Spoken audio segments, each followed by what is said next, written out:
প্রত্যেক নবীকে মৃত্যুর পূর্বে মালাকুল মউত জানায়, অনুমতি চায়। অনুমতি না নিয়ে কোনো নবীর জান কবজ করা হয় নাই।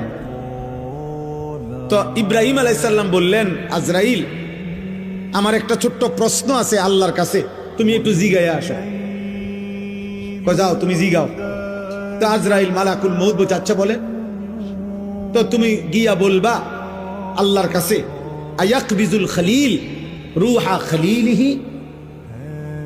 আল্লাহকে জিজ্ঞাসা করবা গিয়া যে ইব্রাহিম জানতে চাইছে কোন বন্ধু কি বন্ধুর জান কবজ করে? বন্ধু বুঝি বন্ধুরে মাইরে লাগে? আমি না আপনার বন্ধু? ইব্রাহিম আলাইহিস সালাম কার বন্ধু? কথা বলে না, আল্লাহর বন্ধু কিনা? তো ইব্রাহিম আলাইহিস সালাম বলতেছে, যাও গিয়া জিগাও কি বন্ধু এটা? বন্ধু বন্ধুরে মারতে কয়? বন্ধু বুঝি বন্ধুর জান কবজ করে? সুবহানাল্লাহ। আল্লাহ তাআলা তখন বললেন, জিব্রাইল, আরে আজরাইল, মালাকুল মউত, তাহলে এক কাজ করো, তোমারে আমি আরেকটা প্রশ্ন করতেছি ইব্রাহিমকে বলার জন্য, তুমি হেইটা গিয়া কও, যাও আবার যাও।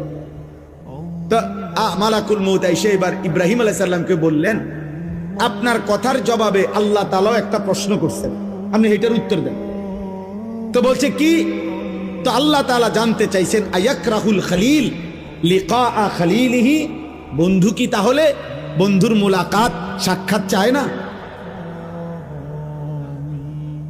বন্ধু কি বন্ধুর সাক্ষাৎ পছন্দ করে না? তাইলে ইব্রাহিম আলাইহিস সালাম বুঝছে, হায় হায়, এ তো মারা না, এ তো বন্ধুর মুলাকাত, এ তো মৃত্যু না রে, এ তো আমার সেই মালিকের মুলাকাত, পুরাটা জীবন আমি যার জন্য পরীক্ষা দিছি।